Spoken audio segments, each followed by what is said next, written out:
मेरे बहुत बहुत प्यारे साथियों, आप सभी को डॉक्टर विजय अग्रवाल का बहुत बहुत प्यार भरा नमस्कार।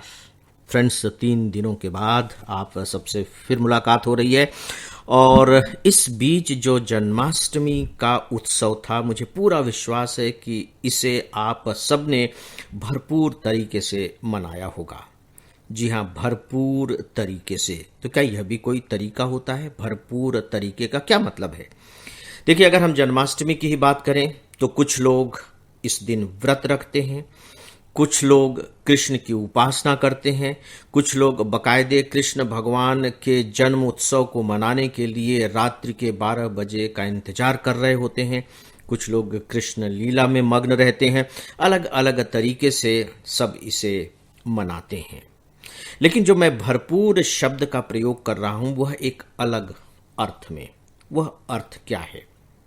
मेरा एक छोटा सा प्रश्न है आप सबसे, बहुत ही छोटा सा।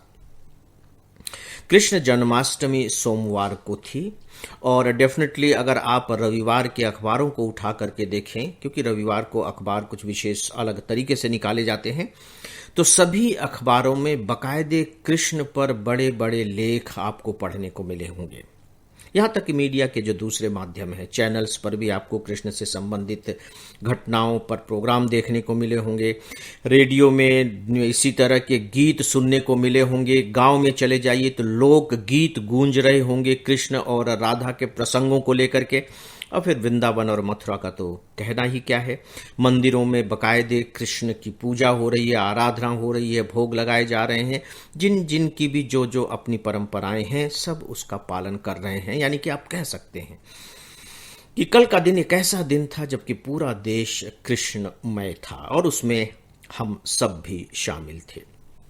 मेरा अब एक छोटा सा प्रश्न, पूरे के पूरे माफी नामे के साथ, कि आपने इतना सब कुछ सुना, इतना सब कुछ देखा, इतना सब कुछ पढ़ा।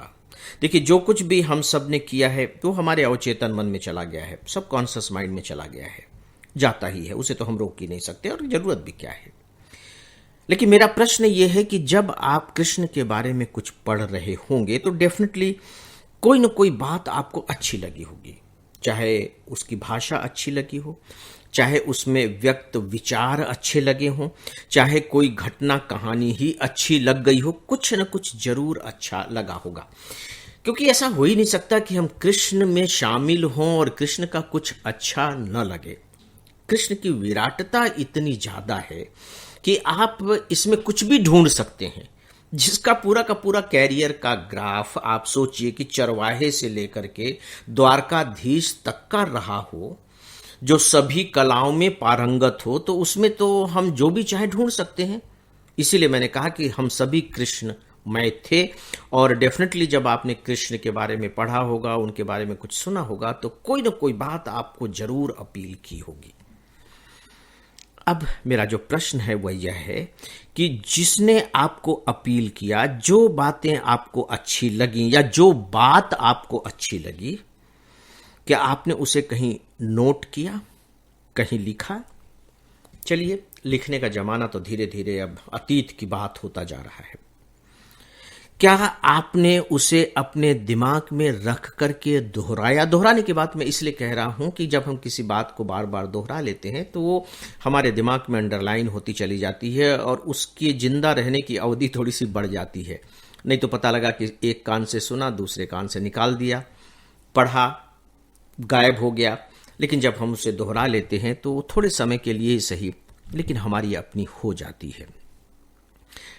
क्या आपने ऐसा किया?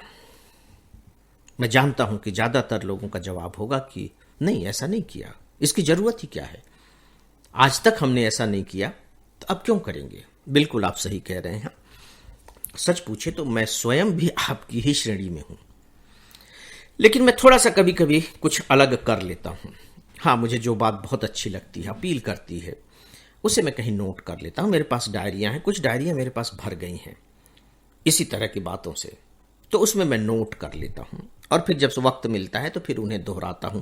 सच पूछे तो मैं दोहराता इसलिए नहीं हूं कि मैं उन्हें याद कर सकूं, मैं दोहराता इसलिए हूं कि मैं उनका स्वाद ले सकूं, क्योंकि मैं उनमें जो इकट्ठे करता हूं वो सब के सब बड़े स्वादिष्ट होते हैं, चाहे वो भाषा की दृष्टि से हो, विचारों की दृष्टि से हो, घटनाओं की दृष्टि से हो, या मेरी अपनी इच्छा के अनुकूल हो, जो भी हो।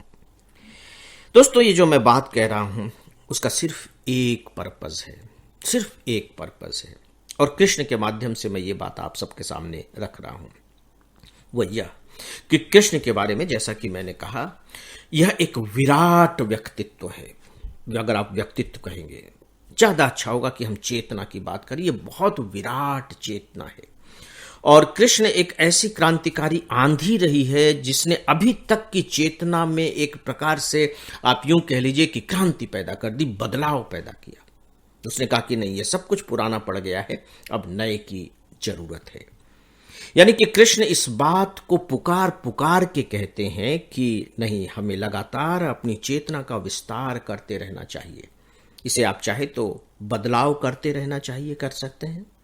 हमें अपनी चेतना का लगातार विस्तार करते रहना चाहिए, इसमें लगातार बदलाव करते रहना चाहिए। और मुझे लगता है कि इस तरह से जब हम कुछ नोट कर लेते हैं तो हमारी अपनी चेतना के विस्तार की जो संभावनाएं हैं वो थोड़ी सी व्यापक हो जाती हैं।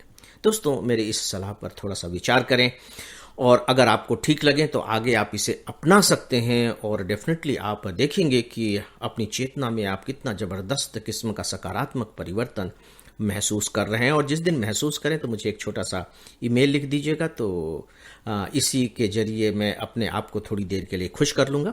तो दोस्तों, आज बस इतना ही। नमस्कार।